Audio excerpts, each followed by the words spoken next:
जय हिंद दोस्तों। आपका स्वागत है आपके अपने YouTube channel learning point with Abhishek sir पर। दोस्तों, अगर आप चैनल पर नए हैं तो चैनल को सब्सक्राइब कर लीजिए और बेल आइकन प्रेस कीजिए ताकि आप डेली डिक्टेशन पा सकें। डिक्टेशन अच्छी लगे तो वीडियो को लाइक कर दीजिए, अपने दोस्तों को शेयर कर दीजिए और कमेंट करके हमें बताइए कि आपको ये डिक्टेशन कैसा लगा। डिक्टेशन शुरू होगी 5 सेकंड बाद।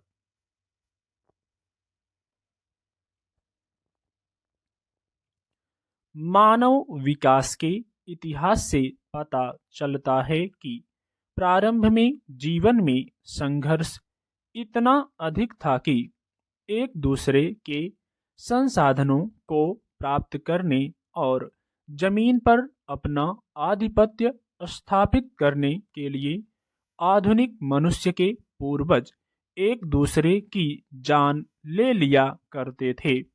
अपने आप को सुरक्षित रखने का यह हिंसक तरीका शायद श्रेष्ठ महसूस हुआ होगा या संभव है यही एकमात्र विकल्प दिखाई दिया हो उस वक्त।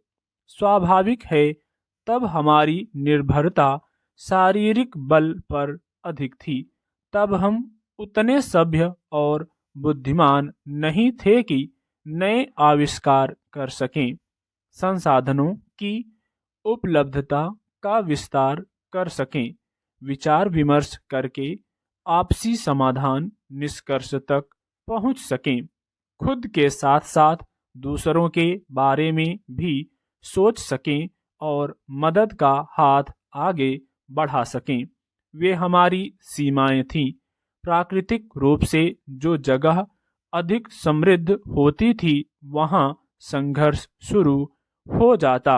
गुटों और समूहों में विभाजित हो लोग अपनी जरूरतों के लिए तब तक लड़ते रहते जब तक कि दूसरे समूह को उसके ही क्षेत्र से खदेड़ न दें या उसकी जीवन लीला ही समाप्त न कर दें या सामने वाला समर्पण करके हमारा गुलाम न बन जाए। शायद केवल यह नियम चलता था कि जो शक्तिशाली है वही जीवित बना रह सकता है। मनुष्य के हालात उसके विकास के साथ बदलते गए। अब हमारे पास जीवन को ठीक तरह से जीने के लिए बेहतर विकल्प मौजूद हैं। इस विकास से हमारे जीवन में आए संतुलन से हमें सुरक्षित परिवेश मिला, जीवन में स्थिरता आई तो हम और स्वस्थ मानसिकता से चीजों को सीखने समझने लगे। हमारे भीतर जिम्मेदारी और अच्छाई का बोध जागा और हम अच्छे काम करने को प्रेरित हुए। मानवीय संवेदनाओं ने हमारे अतीत के हिंसक मनुष्य की छवि को दुरुस्त कर दिया। प्रेम, दया, करुणा, सहयोग, सह अस्तित्व जैसी प्रवृत्तियों ने मनुष्य को परिभाषित किया तो पशु और जीव जंतुओं से वह अलग होता गया। उसके जीवन में संघर्ष के अक्खड़ और घातक तौर तरीकों से हटकर विवेकपूर्ण और बौद्धिकता से निखरे औजारों का प्रवेश होता गया। प्रश्न यह भी सामने है कि इतना आगे बढ़ जाने और अपने को विकसित कर लेने के बाद क्या हम अपनी आदिम प्रवृत्तियों से पूरी तरह मुक्त हो चुके हैं? यह चकित करने वाली बात है कि वैचारिक रूप से प्रबुद्ध होते हुए भी आज भी हम मौका मिलते ही दो समूहों में बंट जाते हैं, चाहे दोनों पक्षों की लड़ाई ही गलत मुद्दों पर लड़ी जा रही हो। हम बीच में कूद जाते हैं। किसी भी पक्ष का साथ देना अनिवार्य ना भी हो तो भी हमें अपने विचार किसी एक के समर्थन में व्यक्त करना जरूरी लगने लगता है। बुद्धि के बजाय हम बल पर जोर देने लगते हैं। जिसके हाथ में लाठी देखते हैं हम उसके पक्ष में जा खड़े होते हैं। सामान्य जीवन में भी अक्सर ऐसे दृश्य दिखाई देते रहते हैं, जैसे किसी सड़क दुर्घटना के बाद दो समूह एक दूसरे पर दोषारोपण करते हुए चीखते चिल्लाते हाथापाई करते नजर आएंगे। पास में खड़ी भीड़ से कई लोग अपनी समझ के पक्ष को चुन लेते हैं, फिर हालात को और दुरूह बना डालते हैं। कुछ वीडियो बनाने में जुट जाते हैं। इनमें से कुछ ही लोग ऐसे होते हैं जो निर्विकार भाव से जख्मी को उपचार के लिए अस्पताल ले जाने की व्यवस्था में संलग्न हो रहे होते हैं। जब हमारा मन किसी बुरी घटना के होने पर संवेदनशील होने के बजाय निर्णायक के रूप में खुद को सम्मिलित करता है, हम एक निरर्थक रास्ते पर अग्रसर हो जाते हैं।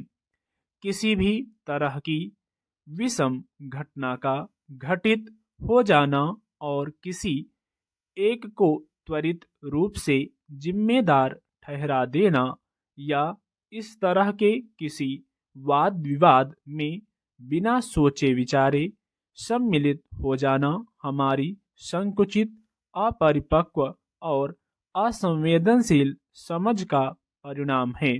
मदद के लिए हाथ आगे बढ़ाने की जगह कई बार इस तरह की घटनाओं में हम मनोरंजन ढूंढने लगते हैं। अपनी नासमझ बातों के जरिए हम माहौल में और अधिक उग्रता बढ़ाने लगते हैं।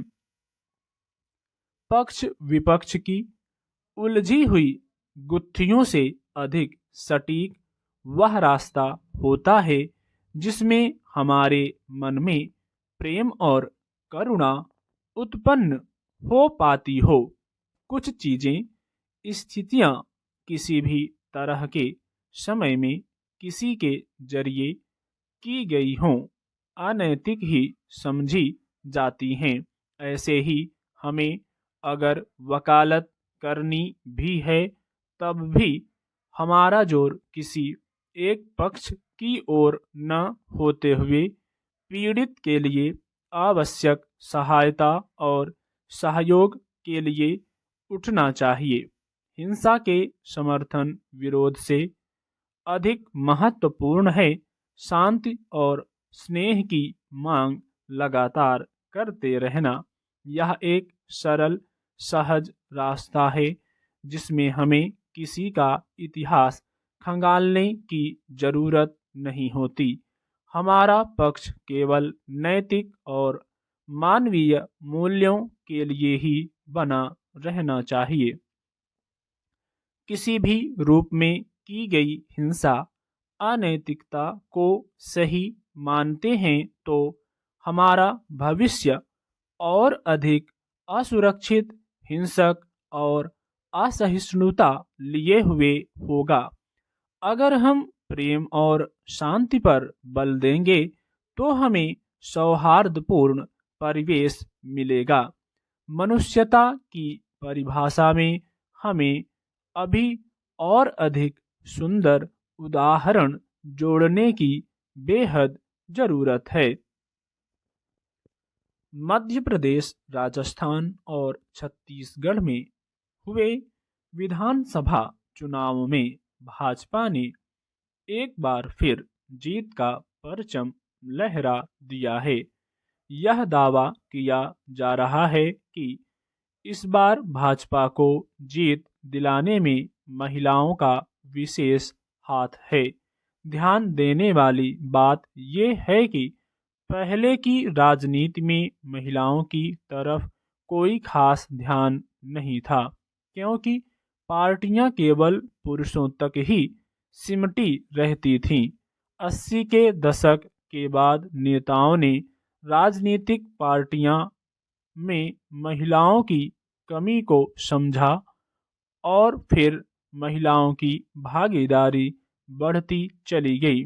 इंदिरा गांधी ने भी सभी तबकों की महिलाओं को हर एक क्षेत्र में भाग लेने के लिए प्रोत्साहित किया, जिसके बाद महिलाएं जागरूक तो हुई ही, साथ ही तेजी से शिक्षित और नौकरी पेशा भी हो रही थीं। स्टॉप।